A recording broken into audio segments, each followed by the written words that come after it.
Ladies and gentlemen, today we have a pretty interesting video to get into because we kind of take a look at every angle of the gaming world. We have an Xbox update, we have a PlayStation update, and we have a few Switch 2 leaks to go over, so let's go ahead and get right into this video. The gaming world is pretty crazy right now because every week and almost every day there's a new announcement that has you scratching your head thinking, what the hell is going on right now? Game companies are either doing really good, or they don't know what the hell they're doing, or they're doing awful. So before we get started, if you could hit a like and subscribe, it would truly mean the world to me. Let's go ahead and get right into this video. So when I think about myself gaming, for the longest time, I've always been a Nintendo fan first, and then Xbox kind of falls in the background. Well, that was at least until a couple of years ago. My entire life, Nintendo has always came first because that's what I started gaming with. And then once the Xbox came out, I thought that was pretty cool. But for some reason, in this generation of Xbox consoles and games, nothing really excites me. And it's not because they're bad per se, it's just nothing draws me to it. Now the things I play the most is my Switch and my PS5. That's just a cycle. I beat a Switch game, I beat a PS5 game, and I just keep going in that order. I have bought and sold an Xbox Series S 2 times. I got it when it first came out, played it for a few months, and sold it like 6 months later. I got another Xbox Series S last year, played it for like a month or two, didn't touch it for like a whole year, and just recently sold it like a month or two ago. The current rumor in the gaming world is that Xbox might hang it up on consoles entirely. They just might be a subscription service, like if they can get Game Pass on the Switch and on PS5 and everywhere else that you can game, then why would they make consoles? Especially when it seems like the hype for their consoles is dying down. Now that's not to say in the future they can't do something exciting, but for the time being, it really doesn't seem that way. Well, we have some Xbox news today, and for the first time in a long time, it actually has me pretty excited. Rumor, next-gen Xbox lineup will include a handheld console. And I mean, this has been the talk around Xbox for a while, that they will have a handheld console, or maybe they'll make a Game Pass handheld console.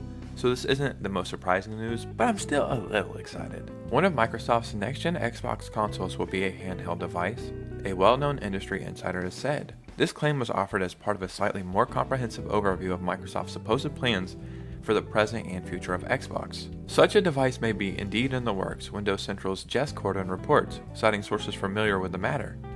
On September 21st, the insider expressed a tentative belief that next generation of Xbox consoles will include a handheld device. This purported portable is planned to be offered alongside a traditional home console as per the same source. The report itself hence suggests that while Microsoft plans to deliver another dual model lineup during the 10th console generation, instead of a Series S, it'll probably be a handheld device. And yeah, that's pretty cool. That's what they should be doing. Handheld gaming is in. Handheld gaming has always been in. As much as I would like to see a native Xbox console, I kind of feel like they want to push to all digital as fast as possible because that's really where they make all of their money. So if they released a handheld Xbox console that just had Game Pass and charged like $250 for it, that would make them so much money, and me myself even would probably go back to Xbox then. But ladies and gentlemen, what do you think? Do you think Xbox should continue with consoles? Or do you think they should just focus on Game Pass and getting that service everywhere where you can play games? I'd love to hear your thoughts and opinions on this in the comments below. Now, let's move on to some PlayStation news. Recently, the prices of the PS5 were raised in Japan. And I remember saying that I think the reason why they might have to do that is because Concord lost something like $200 million. And I don't know if it was in my comments or maybe in a live stream I was talking in. Somebody called me a dumbass. They're like, no, that doesn't make any sense. And I was like, oh man, I thought I made a good point for once. But I guess I didn't, because what the hell do I know? Well, it turns out Concord didn't lose $200 million. That's right, I was wrong. They allegedly lost a lot more than that. Concord was reportedly considered future of PlayStation. Just seeing that in quotes right there makes me want to fall out like, oh, this was the future of PlayStation? The PlayStation that I've known and loved? This was the future? And apparently cost $400 million. I feel like there's a country out there that has a GDP of $400 million. It might not be the biggest country, but I'm sure there is a small nation out there somewhere where $400 million is probably the same as their yearly economy. And PlayStation threw it away for this big grapefruit head looking ass person right here. A developer from Firewalk Studios shed some light on Concord's production, stating the game was reportedly pushed as the future of the PlayStation brand. I can't keep reading that. It's gonna give me PTSD in the future. along with an estimated cost of $400 million. Alright, ladies and gentlemen, I had to look it up. There is 4 countries that have a GDP of $400 million or less. So PlayStation could have funded these entire countries for a year, or they could have made Concord. That really puts it in perspective now. My camera and microphone literally just shut down, so the video is a little wonky right now. Please forgive me. I will try to get this stuff fixed for the future. Anyway, Sony seen that this game was broken, that the alpha state was horrible, and instead of just scrapping it, they paid an extra $200 million for this. That's absolutely insane. I do want to mention I read another report this morning as well that was saying $400 wasn't true and that wasn't the actual number, that it was probably a little bit less than that. Regardless, I think the damage is done. Yeah, I mean, you can form your own opinion if that was a good idea or not. Now, ladies and gentlemen, we have to get into some Switch 2 news, but I can't do it without a disguise. Because if I keep covering these leaks, Nintendo might come after me. And I don't want that. I need to be able to present news to you. I like making videos. So I really need to get a disguise. I'll be right back. What's going on, guys? Mr. Robot Joe is gone. My name is Senor Roberto Jose. And, yeah, we're gonna cover some Switch 2 leaks. So, if anything happens, remember, Mr. Robot Joe was not the person who did this. It was Senor Roberto Jose. And just like that, I'm back. I don't know who was just here, but it definitely wasn't me. So either yesterday or the day before, I covered a video about a Chinese YouTuber who allegedly had the specs for the Switch 2 for months, but they were just waiting for it to leak out so they could show off the 3D model that they made. I reacted to that video. It was pretty crazy. So we're going to go over a few key details that I missed, and then somebody else allegedly has the specs for the Switch 2, so we'll check that out too. So here's the video that we already watched. Here's a couple details that I missed. She says the top USB-C connector is used to add an external camera and enhance motion capture experience. That in itself should have been a headline on all these gaming websites and publications. USB-C connector is used to add an external camera. The last console that I can think that did something like that is the PSP.